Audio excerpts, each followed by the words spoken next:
Bonjour à tous. Euh, on va parler aujourd'hui de l'industrialisation du processus qualité euh, avec HPQC ALM et le template ADN Life Science. Euh, alors déjà, rapidement pour vous parler un petit peu de GoToWebinar, vous allez avoir différents modules sur GoToWebinar. Donc un module questions. Vous pouvez, dès que vous avez des questions, les poser dessus. On les regardera pendant la présentation et on y répondra du mieux possible. Dans documents à distribuer, vous pourrez trouver un PDF qui va être le PDF de présentation qu'on va utiliser au début de ce webinaire. Et par la suite, sur la fin du PDF, vous trouverez des informations sur le template ADN Life Science et ALM. On va pas le faire en entier parce qu'on va plutôt utiliser on va faire une démo. C'est beaucoup plus simple à suivre en webinaire de faire une démo, mais vous pourrez retrouver dans le PDF les informations. Donc déjà, premièrement, pour parler un petit peu d'ADN, la plupart d'entre vous doivent au moins avoir un petit peu entendu parler de nous. On est une société experte en validation des systèmes informatisés, principalement dans le monde des sciences de la vie. Et dans ce webinaire, on va justement vous montrer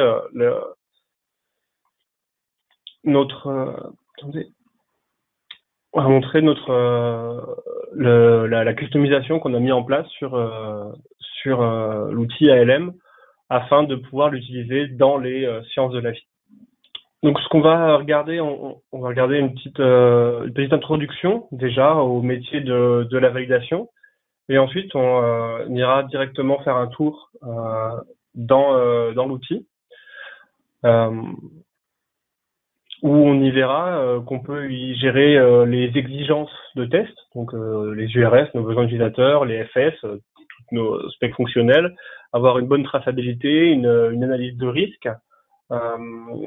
Ensuite, on écrit nos tests, s'assurer qu'on a une bonne couverture des tests. On les exécute pour s'assurer, pour exécuter nos tests. On y gère les anomalies. Et on a de très fortes possibilités de reporting dans l'application. On finira par conclure ce webinaire avec une session de questions-réponses.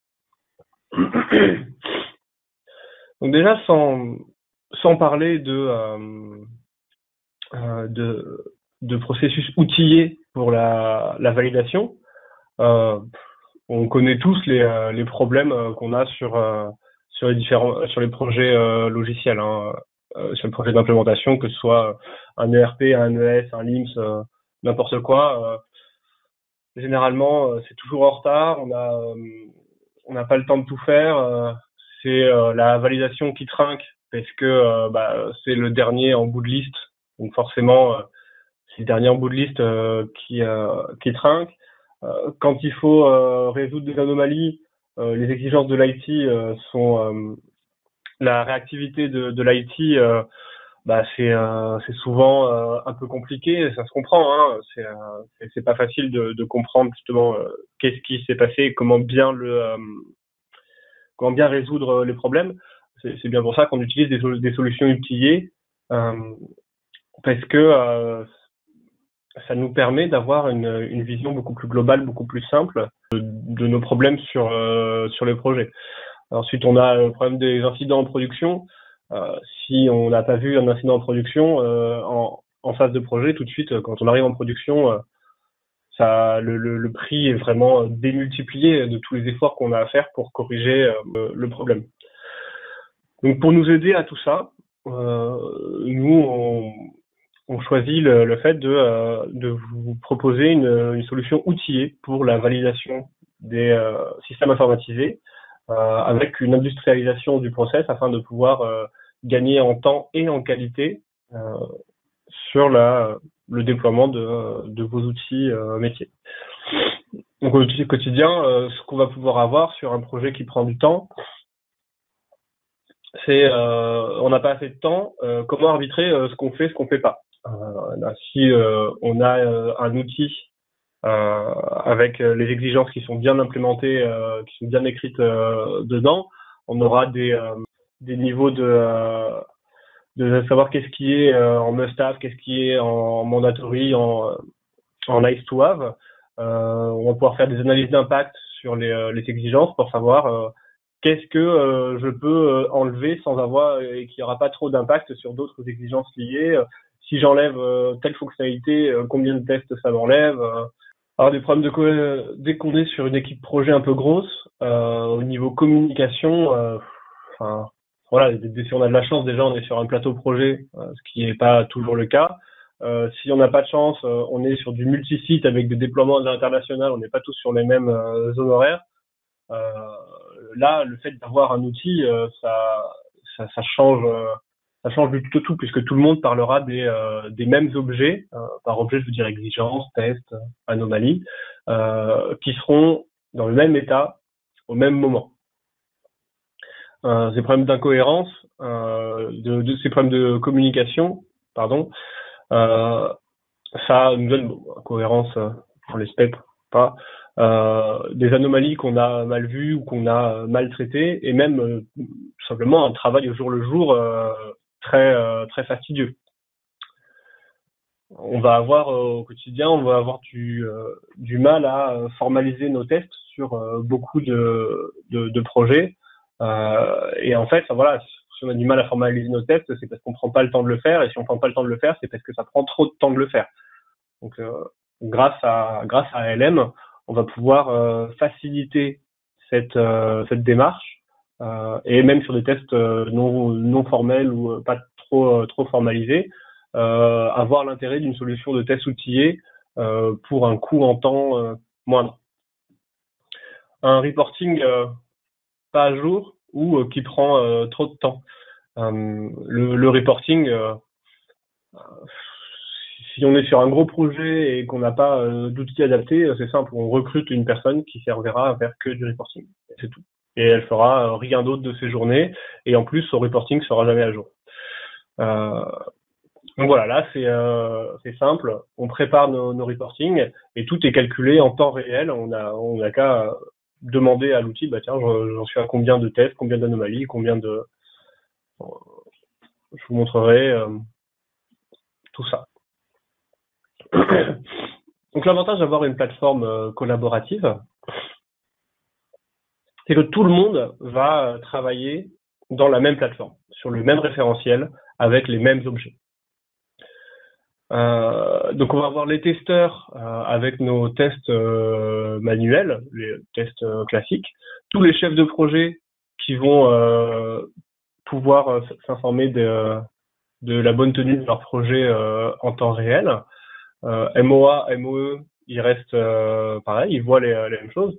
On peut même rajouter dans ALM, je vous en toucherai quelques mots très rapides, des tests automatisés pour encore plus faciliter les tests de non-régression et les rendre plus systématiques et plus efficaces. Des tests de performance, des tests de sécurité, tout ça s'intègre directement dans la plateforme. Et nos développeurs aussi qui vont développeurs ou les tierces maintenance applicative qui seront dans ALM et qui auront accès aux mêmes objets toujours en temps réel. Voilà, donc on va voir les fonctionnalités de l'outil. Pour ça, je vais passer en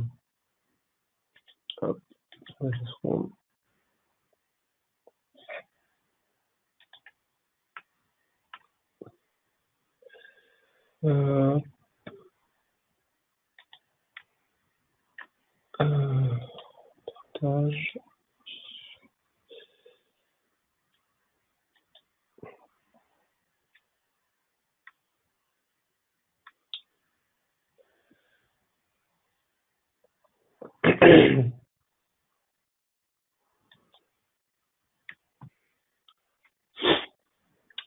voilà, donc là on est arrivé dans l'application, dans ALM.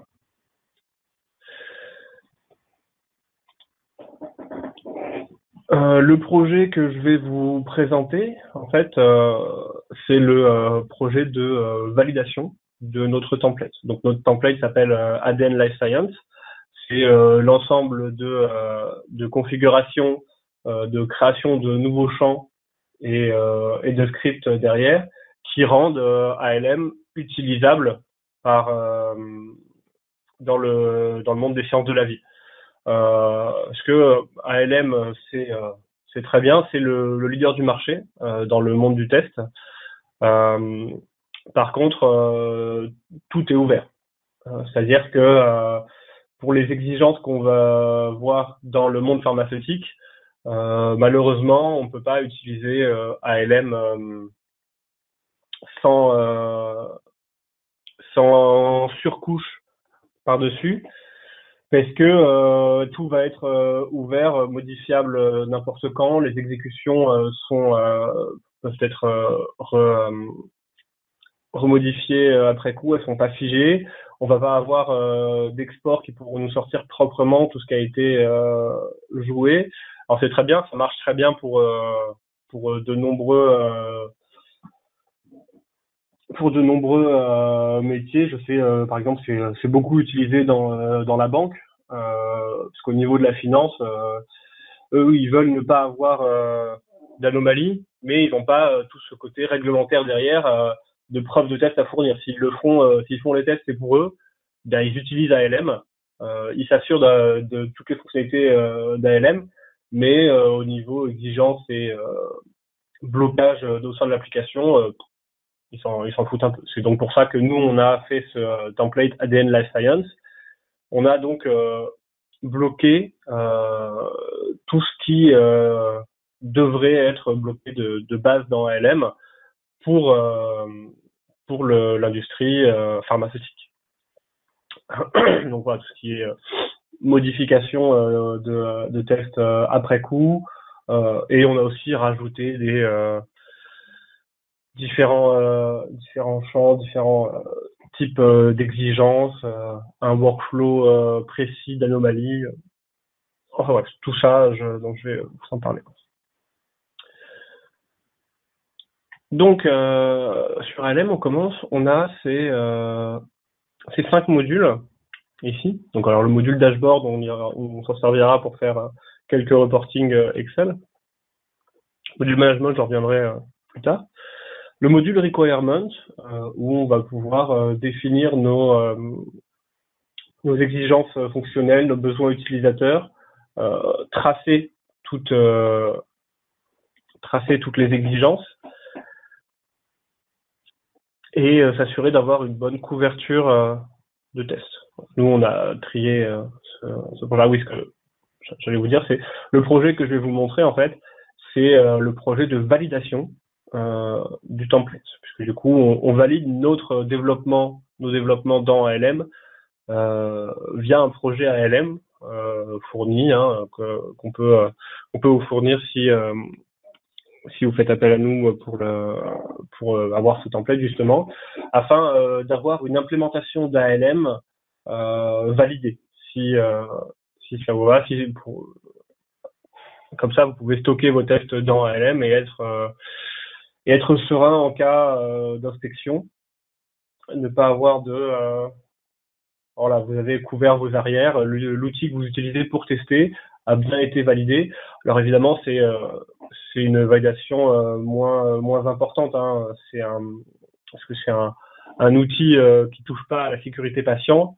Donc d'après le GAMP5, c'est un outil qui sert juste à tester les outils qui vont toucher le patient. C'est même un peu flou au niveau de la réglementation. Est-ce que cet outil doit être validé? Mais bon, nous on n'a pas pris les pincettes, on le valide comme ça, on est sûr nos arrières. Donc, je vous disais le module d'exigence. Donc, dans le module d'exigence, on va pouvoir gérer une traçabilité entre URS, FS, risque et les tests. Euh, alors, là-dessus, sur nos tests, on va pouvoir gérer une analyse de risque GAMP5. Donc, je définis probabilité, impact du test et détection. On a le risque résiduel qui est calculé selon le GAMP5. Et surtout, voilà, on a la traçabilité des exigences avec un modèle de données qu'on a fixé donc dans le Requirement Traceability là. Donc on fixe le modèle de données, on s'assure d'avoir une bonne couverture des tests.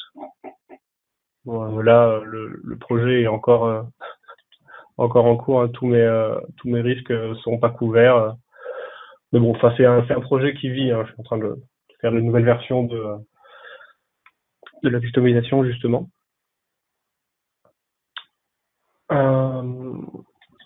Qu'est-ce que je vais faire? Oui, voilà. Donc après, l'avantage là-dedans d'avoir un outil, c'est je peux faire très facilement des filtres et naviguer dans l'outil. Donc là, je vais regarder dans les vues favoris, je me suis déjà fait un test. Je veux voir toutes les FS qui n'ont pas de test coverage. Donc voilà, j'ai préparé mon filtre. Et voilà, et là, je vois afficher voilà toutes mes exigences qui ne sont pas couvertes. D'accord? Bref, on va passer sur les exigences pour aller sur le module testing. Donc dans le module testing, je vais avoir deux modules, deux principaux modules. Le test plan, qui va être une bibliothèque de tests non exécutés. D'accord? J'écris mes tests, donc vous reconnaissez très bien j'ai une étape, description, résultat attendu. On a rajouté un champ proof, donc que je peux définir à yes ou no. Et ça, en fait, ça va me permettre de demander est-ce qu'une preuve de test est requise sur cette étape. Si jamais je mets le champ proof à yes, le testeur, lors de l'exécution, ne pourra pas passer cette étape sans y ajouter une pièce jointe, que ce soit une copie d'écran, un tableau Excel, je ne sais pas, mais on force le testeur à utiliser, à mettre une pièce jointe. D'accord? On y voit les exigences couvertes, bien évidemment, les liens vont dans les deux sens.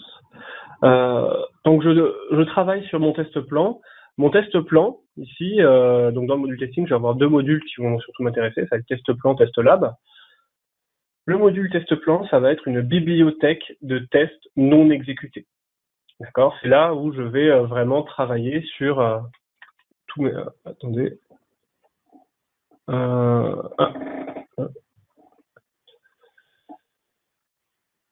Bon, je vois des questions, mais j'y répondrai.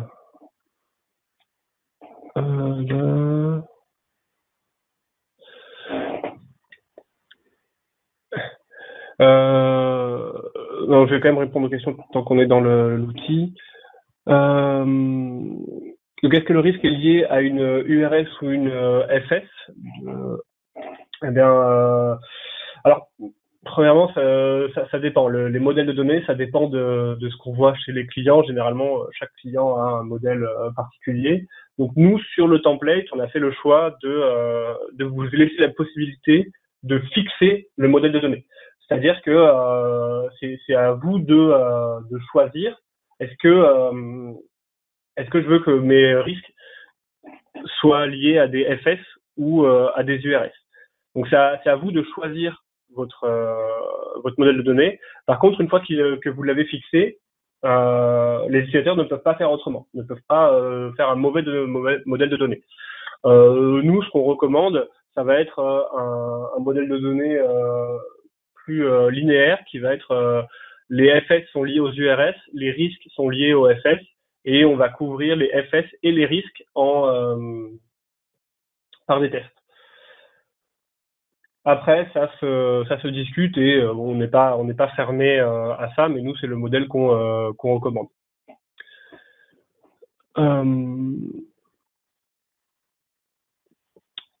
Outil de, est-ce que c'est donc par rapport à la validation de l'outil, pourquoi valider ce genre d'outil? Bien, ça dépend en fait où vous stockez vos tests. Donc pour valider ce genre d'outil, si vous stockez vos tests dans ALM et que vous le gardez vous les gardez dans ALM, il faudra que la data integrity de l'outil et que vous soyez sûr que tous les tests sont bons, que ce que le testeur a mis, c'est bien ce qui est sauvegardé en dur dans l'outil et qui n'est pas modifiable. Donc pour garder les enregistrements numériques, il faut ça. Et sinon, vous pouvez aussi extraire des rapports et sauvegarder les rapports au format papier, enfin, au moins au papier numérique. Donc là, on pourra justifier que c'est pas forcément la peine de le valider, mais même comme ça, ça dépend des clients. Nous, on va vous recommander de le valider, puisque on est sûr de ce qu'on fournit, mais une fois que vous l'avez validé, si vous avez un auditeur qui vient vous poser des questions, vous êtes sûr, vous avez votre dossier de validation qui est prêt. Et voilà, c'est pas dans la validation de l'outil de validation que l'auditeur va être tatillon. Le fait de l'avoir validé, ça prouve à l'auditeur que vous savez ce que vous voulez faire, et ça vous aura aussi permis à vous de vous approprier l'outil.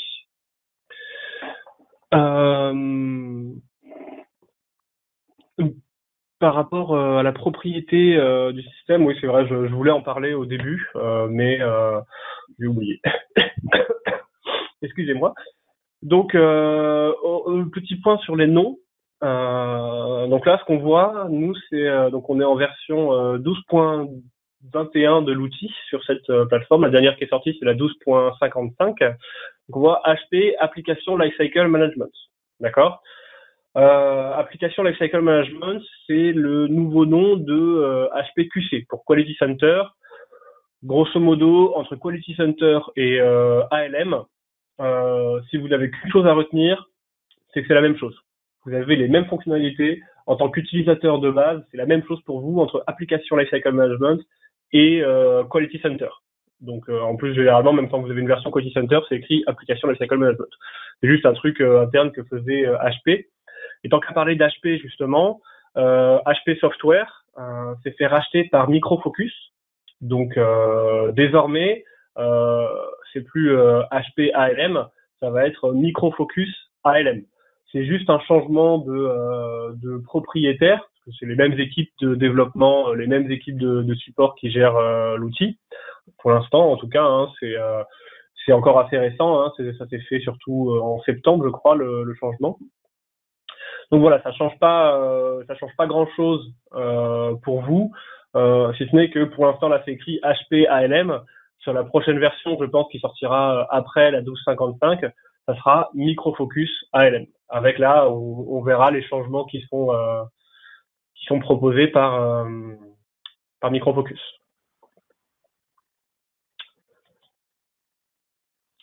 Je reprends mes présentation. Donc voilà, des étapes à la fois plutôt simples. On a aussi rajouté un statut des statuts sur les tests. Donc un workflow de vérification sur les tests. On a un statut. Donc là c'est le statut du test. Est-ce qu'il est ready, design ou repair? Ce statut, en fait, dès qu'on passe au statut ready, tout le test devient en lecture seule, on peut plus le modifier. Et après, à l'exécution, ça va nous permettre de lancer le test. Tant qu'il n'est pas au statut ready, on pourra le lancer, mais que sous format de test draft, test en brouillon. On va aussi avoir la possibilité de typer notre test. Donc, est-ce qu'il est GXP ou non? Le type de test, ça va être très. Alors, attendez, je vais essayer d'en trouver un qui n'est pas ready. Voilà. Donc mon type de test, je vais pouvoir définir une liste qu'on peut diminuer. Hein, là, on en a un petit peu trop, mais est-ce que c'est un test nominal? Est-ce que c'est un test de défaillance? Est-ce que c'est un test aux limites? Donc je vais pouvoir choisir. Je choisis plusieurs informations dans la liste. Et ça, après, ça pourra par exemple me permettre, via une vue très simple, attendez, je vais vous la montrer. Bon, alors là, je suis pas sûr qu'on va retrouver des informations, mais test type, je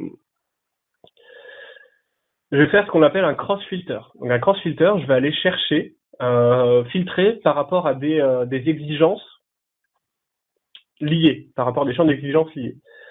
Donc je vais prendre toutes les FS.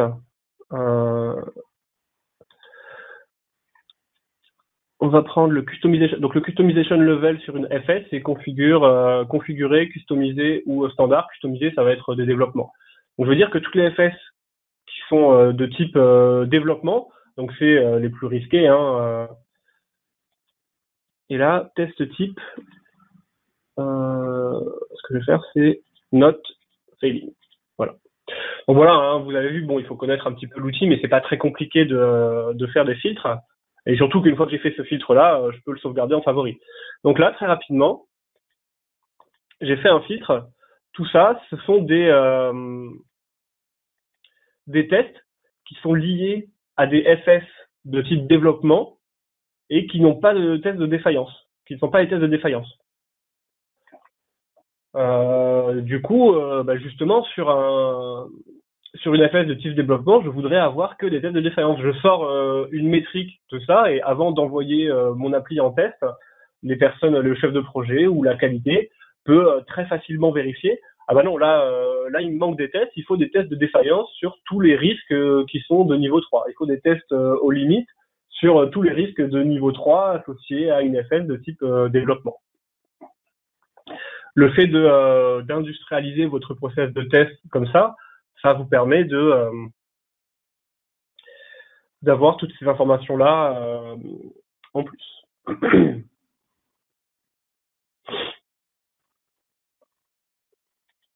Donc voilà sur le test plan. Dans le test lab, en fait, c'est là qu'on va exécuter nos tests. D'accord? Je vous ai dit, test plan, on est sur une bibliothèque de tests non exécutés. Le test lab, ce que je vais faire, c'est que je vais préparer mes protocoles de test et je vais dire, bah voilà, pour cette exécution, je vais vouloir faire exécuter tel test, et ainsi de suite. Et je vais juste aller récupérer des liens entre le test lab et le test plan, ce qui me permettra de copier mes différentes campagnes de test très facilement pour pouvoir les réexécuter à une nouvelle version de l'application. Version de l'application que je vais définir dans management. On a une notion de release et de cycle. Donc release et cycle, ce qu'on va faire, c'est une release, on va donner à l'outil la possibilité de dire voilà, je suis en train de travailler sur telle version de mon application. Et ensuite les cycles, ça va être les phases de test. Donc là, moi j'ai une phase de build, et après j'aurai une phase de QI pour vérifier que c'est bien installé, une phase de QO, des phases de pré-prod. Peu importe, hein, après vous utilisez le nom de phase de test que vous désirez. Et après, je vais affecter ces phases dans mon test lab, et ça me permettra de savoir mes exécutions et mes anomalies ont été déroulées dans quelle phase de test. D'accord? Je pourrais très rapidement avoir ces informations-là. Euh, donc voilà, on va gérer tout ça dans le test lab, dans ce qu'on appelle ici un test set. Donc c'est un ensemble de tests. Alors là, moi, mon ensemble de tests, justement, c'est juste un ensemble. Je vais aller vérifier les champs custom de mon application. Est-ce qu'ils ont été bien mis? On peut aussi y faire un protocole avec un test de flux plus complet. C'est-à-dire que j'aurais écrit mes tests euh, sous forme de briques de tests. Typiquement, bon, on va reprendre l'exemple qui va peut-être parler au plus de monde. Hein. Donc, je valide un ERP.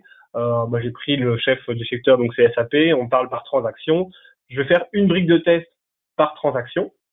Et après, dans mon protocole, je vais dire, bah voilà, là, je vais lancer mon protocole via telle transaction, mon process. Et sur mes commandes, bah, j'ai deux commandes. J'ai une commande qui vient de la maison mère, j'ai une commande qui vient des filiales. C'est pas le même process de test. Pourtant, il y a certains blocs qui sont les mêmes.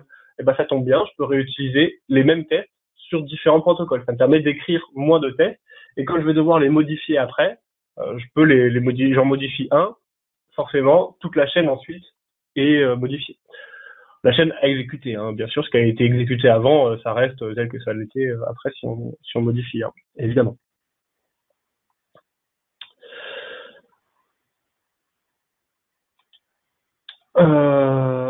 Donc voilà, on va exécuter nos tests hein, très simplement.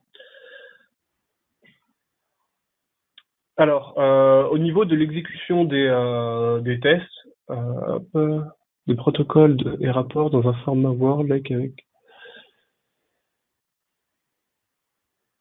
Oui, on peut générer des rapports. On n'a pas de workflow de signature. Alors, excusez-moi, je vais relire la question en entier. Est-il possible de gérer des protocoles et rapports dans un format Word-like, avec un workflow de signature? Attendez, je vais fermer ça. Donc, quand on va gérer les tests dans ALM, on va avoir les tests sous l'affichage ALM. Donc, c'est-à-dire que dans le test plan, je verrai mon test avec mes différents tests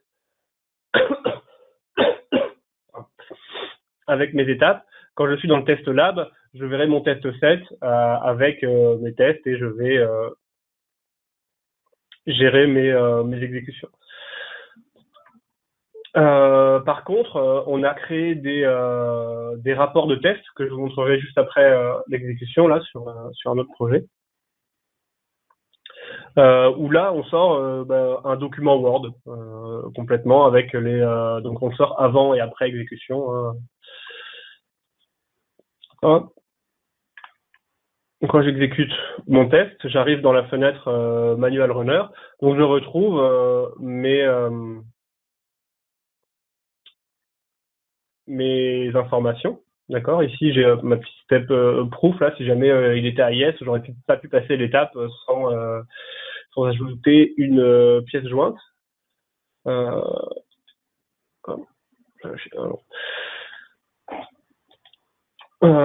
donc, on a aussi d'autres blocages sur le template ADN Life Science. La plupart des blocages qu'on a fait, en fait, ils sont configurables. C'est-à-dire que si ça vous intéresse pas ce blocage-là, vous pouvez les désactiver très facilement. Hein. Il suffit de passer des booléens à true ou false. On a fait ça pour que vous puissiez choisir l'implémentation que vous voulez d'ALM, qui peut se choisir projet par projet. C'est-à-dire que vous pouvez avoir un projet critique sur lequel vous activez tous les blocages disponibles et un projet non critique sur lequel on n'active pas. Typiquement, le fait de faire des revues de tests avant exécution, vous pouvez choisir de l'activer ou non. Dans les blocages que vous pouvez activer, c'est par exemple forcer l'utilisateur à remplir un actual result. C'est-à-dire que si jamais j'ai pas d'actual result, je peux pas passer le step. Là, il n'est pas activé sur ce projet-là. Donc là, logged in, voilà. Par contre, on a un blocage qui doit être activé. Hop, quand je me fais un fail step, tout de suite, ça va ouvrir la fenêtre de nouvelle anomalie. Si j'ai une étape fail, je suis obligé d'avoir une anomalie. Je suis obligé d'ouvrir une nouvelle anomalie. Alors je peux ouvrir une nouvelle anomalie, hein, il suffit de remplir les champs obligatoires, ou sinon je peux aussi, je fais un linked defect, je vais chercher une anomalie existante. Moi je vais chercher une au hasard, hein. Hop, voilà, ça me va. Donc voilà, j'ai lié une anomalie existante, je peux plus d'en ouvrir de nouvelles à chaque fois. Et maintenant je peux fermer. Si jamais hop, donc j'ai retiré l'anomalie, je veux finir mon test. Il me dit c'est pas possible. C'est pas possible parce que j'ai une étape qui n'a pas d'anomalie. Voilà, je vais aller chercher. Voilà, l'ajout de pièces jointes se fait très facilement. Donc on a cette petite fenêtre là où on peut aller chercher des pièces directement. On peut faire du drag and drop de fichiers dedans. Je peux utiliser mon outil préféré de capture d'écran. Voilà. Donc personnellement, moi j'utilise Greenshot, un petit outil classique installable en version portable. Si vous n'avez rien, je vous le conseille. Donc je copie ça vers le presse-papier, coller, et voilà, j'ai récupéré ma capture d'écran. C'est très simple, c'est plus la peine de se mettre dans des Word à rallonge, de gérer tout ça. Ok, je récupère mon exécution, je sais ici ce qui s'est passé. Je vais avoir des informations directes. Ah, non, il n'est pas configuré. Juste 2 secondes.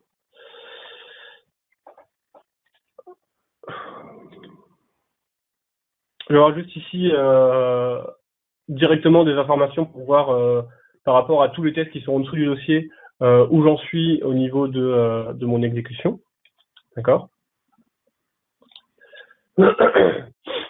Après, j'arrive aux anomalies. Bon, là, on n'a pas beaucoup d'anomalies sur ce projet-là parce que c'est un projet où on écrit les tests en fait. Après, on le déploie sur des plateformes clients pour exécuter nos tests. Et voilà, mais c'est là où on va gérer. Donc on va sur le vue gris, on gère toutes nos anomalies directement là. On a un flux d'anomalies avec seulement certains statuts. Alors attendez, je vais aller chercher le flux pour vous le présenter rapidement. Voilà, le flux que nous on a mis en place, c'est celui-là. Donc un testeur va ouvrir un nouveau defect, test manager, c'est la personne qui gère plus le problème, va choisir est-ce qu'il est ouvert ou non. Le développeur, soit il le rejette, soit il le met à fixed. Et là, on a deux choix, soit le defect est GXP, oui ou non. S'il est GXP, il faut qu'un AQ valide, enfin le testeur le met, ok, bah moi j'ai validé que ça marche et c'est l'AQ qui le clôt. Et sinon, c'est le testeur qui peut clore le defect. Voilà, le workflow, c'est un workflow un peu classique hein, qu'on a mis en place, mais voilà. Donc à chaque statut, on a des champs qui deviennent obligatoires ou non, et qui vont être affichés. Donc, je vais mettre un peu pour tout. Typiquement, on va avoir la priorité du defect. On peut définir external reference pour savoir si on a une TMA par exemple, quel est le numéro que eux ils utilisent, quelle est la root cause de l'anomalie. Enfin voilà, on a plein de champs et après de toute façon quand on vous implémente Denless Science, si vous avez vos champs à vous que vous voulez rajouter, il n'y a pas de souci, on rajoute et on vous reconfigure le workflow comme ça vous intéresse. Donc on va avoir des extracts de defects. Je vais aller vous montrer plutôt le rapport d'exécution qu'on peut sortir. Donc je change de projet pour en avoir un où j'ai eu un test exécuté. Je fais sur celui-là, voilà. Hop. Donc je choisis le test set sur lequel je veux faire mon rapport. Si jamais je veux le faire sur plusieurs rapports en même temps, donc c'est-à-dire que j'ai fait toute ma phase de QO et je veux sortir toutes mes preuves de test dans un gros document, qui va du coup être très gros, hein, je peux, hein, je choisis les documents que je veux faire dont je veux faire le rapport, je fais analysis et je peux les avoir tous à la suite. Et de là, je peux en générer un PDF.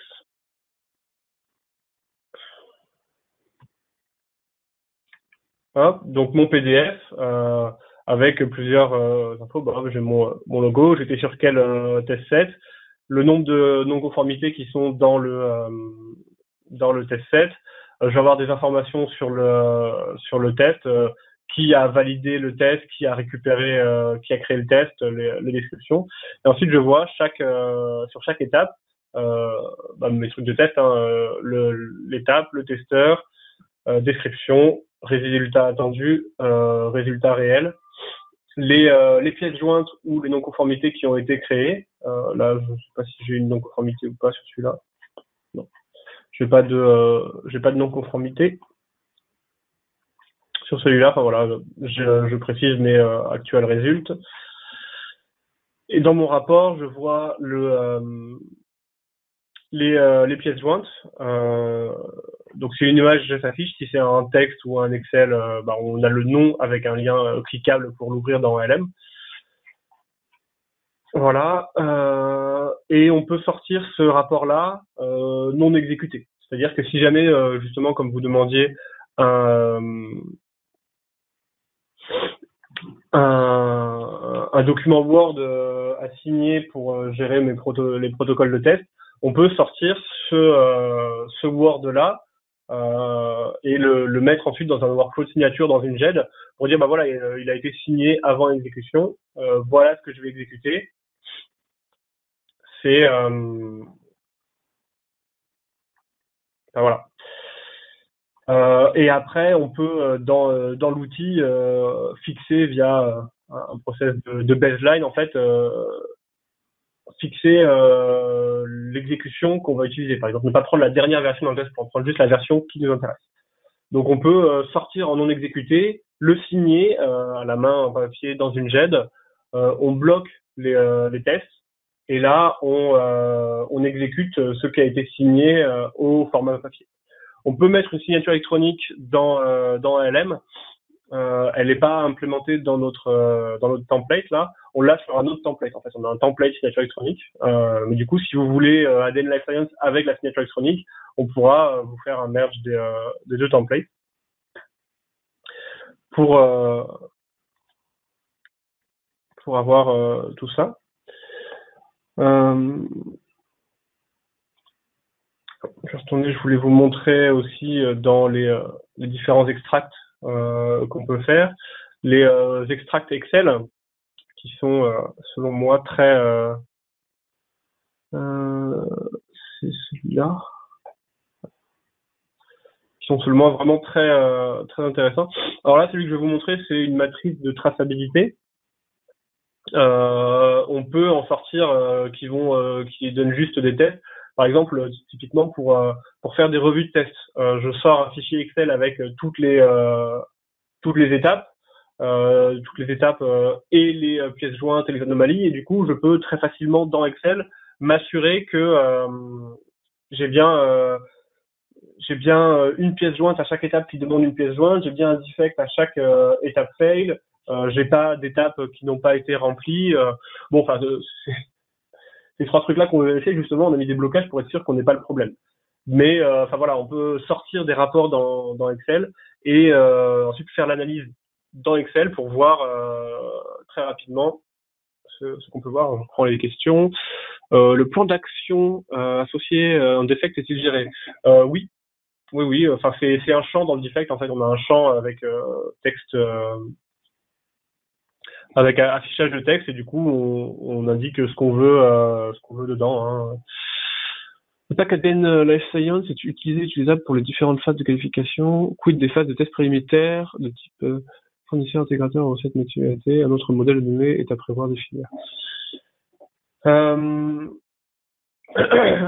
en fait, ce qu'on a dans le pack Donc dans le pack déjà, au niveau des informations qu'on va vouloir mettre, qu'on va vouloir bloquer sur un projet, euh, on a un petit truc ici sur le cycle. On a un truc qu'on appelle est-ce que le cycle est GXP ou non. Et si on est en train d'exécuter des tests dans un cycle qui n'est pas GXP, bah du coup on enlève tous les blocages. Donc sur des tests préliminaires, l'outil ne bloque pas les utilisateurs. Parce que justement, on a prévu qu'on peut avoir plusieurs cycles. Et ben sur le cycle de build, typiquement, moi je me suis dit non, bah, c'est pour ça que c'est pas. Après, ça, c'est on le reconfigure. Nous, le pack, on l'a vraiment développé dans l'idée d'avoir une base utilisable telle quelle par des clients qui veulent pas mettre en place leur process. Si vous voulez mettre en place vos process, on a le pack, on arrive avec notre solution déjà développée, et en fait on transforme les choix que vous auriez à faire. Est-ce que je veux ça, est-ce que je veux pas ça? C'est plus du développement, c'est juste de la configuration, parce qu'on a déjà fait le développement avec en rendant ça configurable. Mais du coup vous pouvez l'adapter, vous pouvez nous demander de l'adapter très facilement à vos besoins. Pour les tests justement préliminaires, moi ce que je conseille, ça va quand même être on a bon euh, Mégane, on avait prévu d'arrêter à 11h30, je crois, ou je sais plus si c'est 11h30 Oui, ou 11h15. à 11h30 et 15 minutes de questions. C'est à 11h30 avec 15 minutes de questions? Oui. D'accord. Merci. Bon, je vais pouvoir essayer de reparler un peu plus lentement alors. Oui, donc au niveau des tests préliminaires, quelque chose. Bon, là, je vais pas pouvoir vous le remontrer proprement ici, mais ah, mais il ne propose plus. On a un truc qui va s'appeler. Ouais, non. Non, je vais juste pas en parler. Pour les tests préliminaires, ce que vous pouvez faire, c'est créer des tests, mais sans les étapes en fait. Vous créez des tests sans les étapes, vous lancez les tests, vous faites vos tests, mais comme ça, il y a au moins un petit peu de tests qui ont été tracés. Après, on fait du test exploratoire, mais ça a quand même été tracé et on a quand même des anomalies qui sont liées à la fiche de test. Comme j'ai dit, si on a mis le cycle en non GXP, on n'est pas bloqué par rapport à ça. Au niveau du modèle de données, alors moi, ce que j'appelle modèle de données, c'est dans les exigences. Dans les exigences, non, on va pas avoir d'autres modèles de données. Mais bon. Voilà, j'ai l'impression d'avoir répondu à la question. Donc, ma matrice de traçabilité. Voilà, bon, là, c'est la matrice en soi. Les données qui sont dedans, bon, c'est pas grave, c'est pas spécialement ça que je voulais vous montrer. Enfin, on peut sortir une matrice de traçabilité comme ça. Donc, on va dire, voilà, j'ai tel spec ici lié à tel URS qui va être lié à tel test. Donc, si jamais j'ai un test, hop, je vois là sur celui-là. Je vais voir les tests liés et les exécutions. Hop. Donc voilà, je récupère ma feuille et si jamais j'ai des non-conformités, je vois les non-conformités. Bref, je récupère toutes mes informations de ma matrice de traçabilité. Moi, surtout, ce que je voulais vous montrer, c'est ces requêtes-là. On peut assez simplement, entre guillemets, les configurer. Donc, c'est-à-dire que vous nous donnez les requêtes que vous voulez. Bon, on en a de base qui sont prévues, hein, donc il y a a priori, il y a de grandes chances que ça vous suffise. Mais ces requêtes que vous avez dans la feuille Excel, ça permet de récupérer des informations multidonnées. D'accord? Et ensuite, ces requêtes ont aussi un autre très gros avantage. Typiquement, ça va être pour une requête d'analyse de defect. J'ai ma requête de defect.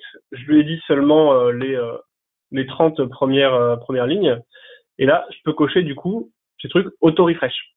D'accord? C'est-à-dire que cette feuille Excel-là est connectée à ALM. D'accord? Elle reste connectée à ALM et toute la journée, j'ai ma feuille Excel d'ouverte. Elle va se mettre à jour. Elle peut se mettre à jour dès que j'ai des nouveaux defects, dès que j'ai des nouvelles exécutions. Enfin, je peux la configurer pour par exemple, elle peut se mettre à jour dès que j'ai un nouveau defect de sévérité 5, typiquement.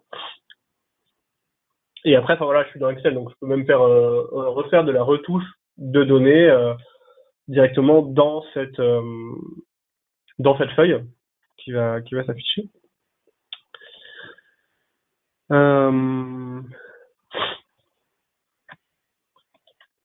Voilà. Bon, là, j'ai pas de. Bon, on va pouvoir très facilement créer des graphes qu'on pourra s'afficher ensuite dans des. Non, je l'ai pas. Dans un dashboard, donc un dashboard, ça va juste être un ensemble de 4 graphes sur différents objets que j'aurais remis pour pouvoir suivre l'avancement de mon projet très rapidement. Les tests automatisés. Donc si on a ALM et qu'on veut faire des tests automatisés, le test automatisé en fait va être dans le même projet ALM, d'accord. Les tests vont être stockés dans ALM. Donc c'est-à-dire que ça va pas être sur l'ordinateur de la personne qui fait ces tests, ce qui est très bien parce que si jamais il part ou peu importe, enfin bref, on change de personne qui automatise les tests, on n'a pas à se battre pour récupérer tous les tests. C'est tout stocké dans ALM.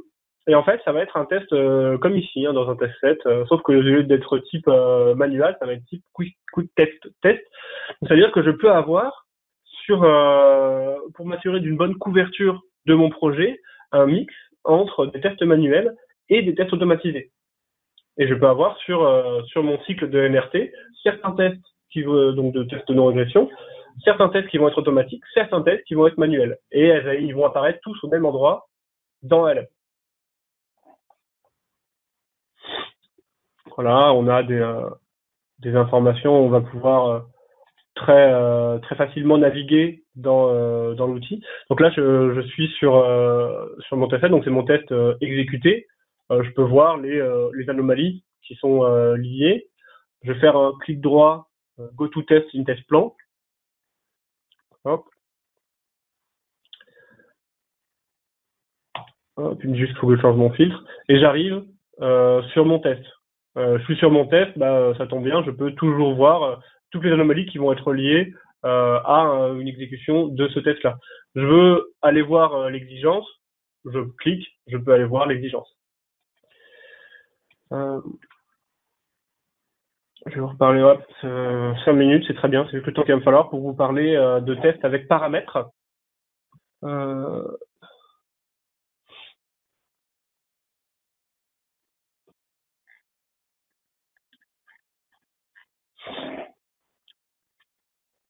Alors la matrice dans Excel, en fait, c'est vrai. Enfin, dans Excel, ça va être une sortie.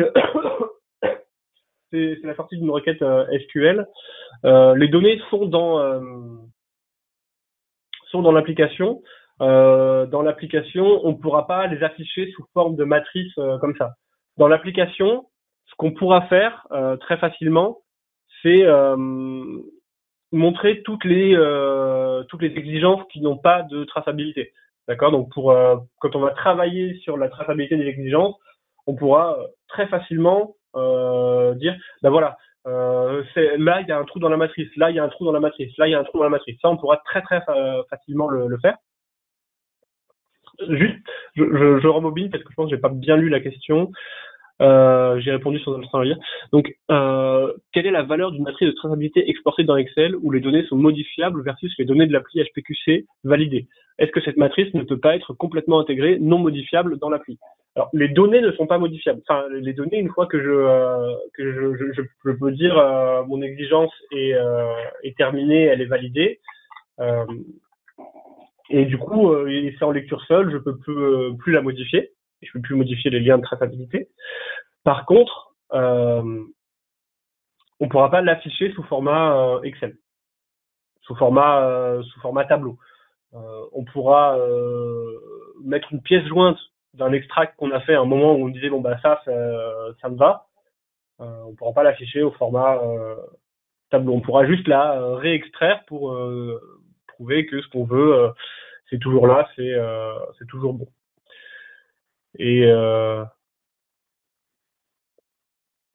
la valeur après de toute façon tant qu'on est dans un outil, la valeur de l'outil, les données sont dans l'outil. Ce qui fait foi, c'est ce qu'il y a, c'est ce qu'il y a dans l'outil. Si on le valide, c'est aussi pour ça. Donc c'est ça va être là la différence entre est-ce que je suis dans l'outil validé ou est-ce que je valide pas l'outil. Si on veut pouvoir s'assurer que tout est dedans et que ça bouge pas, ben on met les tests en œuvre pour s'assurer que tout est dedans et que ça ne bougera pas.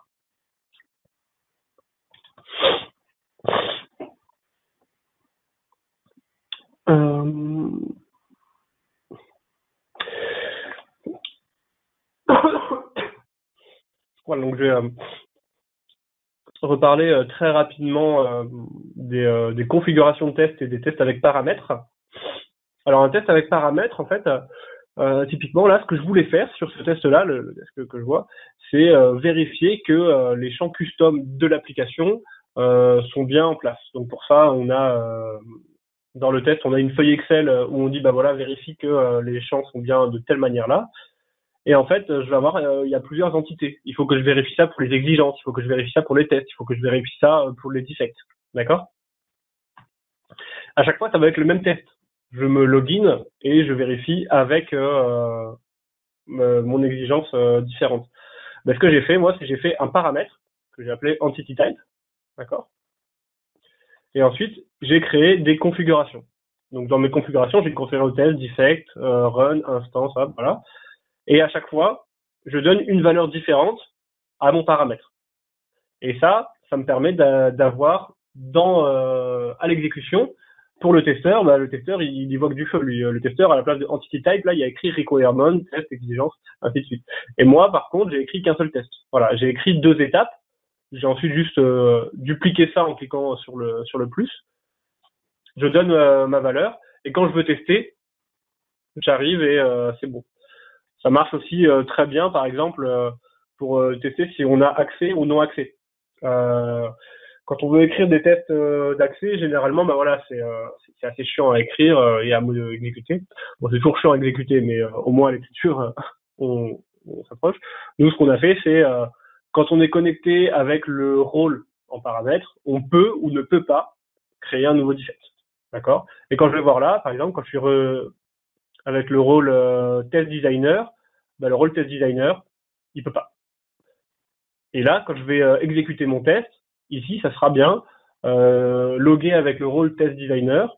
You cannot create a new defect, cannot modify a defect et cannot delete the defect. Voilà. Et il est 11h30. Moi, je pense avoir fait le tour plus ou moins de l'application. Hein. Évidemment, il reste encore beaucoup de choses dont on n'a pas pu parler. Électronique, très détaillé. Alors, mon retour d'expérience, ça va être que au niveau AQ, généralement les AQ, ils en sont plutôt très contents parce que ça leur facilite en fait le travail. Quand avant on devait passer sur 50 fiches de test papier différentes, là on a un outil qui nous permet de mieux faire le travail et surtout au niveau de la qualité des tests, de par les blocages qu'on a mis, c'est-à-dire que voilà, on veut remplir tout l'actual result, les defects, les preuves de test. Voilà, je veux dire, c'est même plus une vérification qu'a à faire l'AQ. Avant, l'AQ, il vérifiait, ah oui, mais tu m'as pas créé de fiche anneau pour ça, faut que tu ailles me créer une fiche anneau. C'est même pas une question que l'AQ a à se poser désormais, parce que c'est le cas. Enfin voilà, si jamais on l'a bloqué, ça sera comme ça. Si on a bloqué le fait que toutes les preuves de test, on veut qu'il y ait une preuve de test, j'aurais à vérifier la qualité de la preuve de test quand même. mais j'aurais pas à me dire, bah voilà, ah bah non, là il fallait une preuve, tu veux pas une preuve. Donc par rapport à tout ça, c'est vraiment appréciable. On y gagne du temps sur les rapports, parce on fait un extract Excel de toute l'exécution pour savoir ce qui s'est passé. Enfin, sur un gros projet, au niveau gain de temps du projet, c'est vraiment. Ensuite, sur mon retour d'expérience de différents clients, euh, déjà au niveau testeur et defect, donc les deux rôles dont on aura le plus de personnes à former au final, les gens qui vont juste venir pour exécuter un test ou les gens qui vont juste venir gérer les defects. J'ai toujours eu de très très très bons retours. C'est très facile. On n'a pas besoin d'une formation énorme. Il suffit d'avoir une work instruction pas trop mal faite. Et quelqu'un concrété qui dit au testeur, bah voilà, tu vas dans Test Lab, l'arborescence, elle est comme ça. Tu gères ton truc, tu cliques sur Run, tu suis ce qu'on te demande, tu le fais dans l'application. Et voilà. Quand on veut faire un defect, bah tu vas dans Defect, tu vas filtrer en fonction de criticité ou du domaine applicatif auquel c'est lié, en fonction du statut. On fait différents groupes de defects. Euh, Très facile, très bon retour utilisateur. Généralement, les utilisateurs en sont vraiment contents. Euh... Ensuite, au niveau retour d'expérience, des tests. Déjà, un truc dont je n'ai pas dit, les tests, on peut les importer depuis des fichiers Excel. D'accord. Donc, c'est-à-dire que je peux écrire mes tests sur Excel. Donc, j'écris mes étapes, mon test, les paramètres de mon test, et je vais les importer directement dans l'application. Beaucoup plus facile d'appréhender l'écriture des tests de cette manière-là. Attention à pas tomber dans le truc inverse qui est de tout écrire sur Excel, parce qu'après bah, c'est dans LM où les données n'ont plus d'infos, il faut aller chercher des feuilles Excel, on n'est pas bien. Mais pour des premiers rapports de fiches de test, très très pratique l'utilisation d'Excel pour écrire les tests. Ensuite, mon retour d'expérience va être que l'outil, c'est pas si compliqué que ça. L'écriture des tests directement dans l'outil, c'est pas si compliqué que ça, mais généralement l'utilisateur n'aime pas. L'écriture des tests dans Excel, ils aiment beaucoup plus. Par contre, la difficulté, c'est pas à l'utilisation de l'outil. La difficulté, c'est d'écrire un test, quoi. Et ça, je veux dire, quand on est sur du format papier, c'est pareil. Ce qui est difficile, c'est d'écrire un bon test qui teste bien, qui est réutilisable, qu'on peut segmenter en blocs. Voilà. Là, tout ce qui va être écriture des tests, création des plans de test pour dire bah voilà, c'est dans tel test set que je vais tester le truc. Là, c'est un peu plus compliqué. C'est pas compliqué à cause de l'outil, c'est compliqué parce que c'est plus compliqué, quoi. Enfin, parce que c'est là où il faut réfléchir, tout simplement. Et au niveau de l'écriture et de la gestion des exigences, ça dépend en fait. Si on a nos documents déjà existants au format Word, alors on peut les importer au format Excel. Donc soit on remet en forme le Word en Excel et on importe les exigences. Sinon nous chez ADN on a un truc en fonction du document Word, c'est à voir au cas par cas. On peut les importer directement aussi. Euh, L'utilisation des exigences, en fait, ça fait un gain incommensurable pour s'assurer qu'on a une bonne traçabilité et pour la création de la matrice de traçabilité. Là, le gain est vraiment, vraiment très présent. Au niveau de l'utilisation, mon retour d'expérience des utilisateurs, enfin voilà, il y a beaucoup de clics, mais d'un côté, c'est pas un truc qu'on fait souvent. Donc là, ça va être si on a nos documents qu'on va juste importer dans ALM pour faire de la traçabilité. Mon autre retour d'expérience, c'est si on a par exemple un projet où on dit directement, bah non, les exigences, on les met dans ALM, on les écrit dans ALM et on gère ça comme ça, et ça va nous permettre de vraiment de faire notre projet. Le fait d'avoir les exigences directement unitaires comme ça, où on va être plusieurs à travailler dessus en même temps, où on fait un peu tout en même temps, c'est-à-dire qu'on peut directement faire les URS, on peut commencer à penser un peu au AFS, à penser au test, on peut créer ça. Là, le retour d'expérience on devient très bon parce qu'on ne subit pas l'outil, mais on se sert de ses atouts. Voilà mes différents retours d'expérience. et retours d'expérience d'audit, plusieurs clients qui se sont fait auditer avec ADN Life Science. J'ai jamais eu de retour négatif comme quoi il y avait eu un problème quelconque avec un auditeur.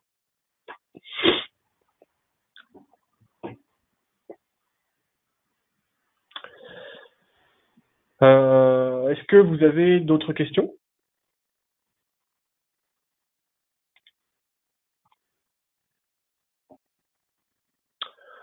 Bon. Eh bien, si vous n'avez pas d'autres questions, je vous souhaite une très bonne journée. Dans le panneau webinar, dans Documents à distribuer, vous pouvez retrouver les premières slides de présentation que j'ai utilisées. Et ensuite, il y a une description justement des différentes fonctionnalités de ADN Life Science. Si vous en avez besoin, la slide est disponible. Donc, je suis disponible si vous avez des questions. Attendez, je vais faire ça, oui. Hop. Donc voilà, si vous voulez envoyer des questions, vous pouvez me les envoyer par mail. Vous pouvez aussi les envoyer à Megan, qui est l'ingénieur commercial chez ADN en charge d'AMM.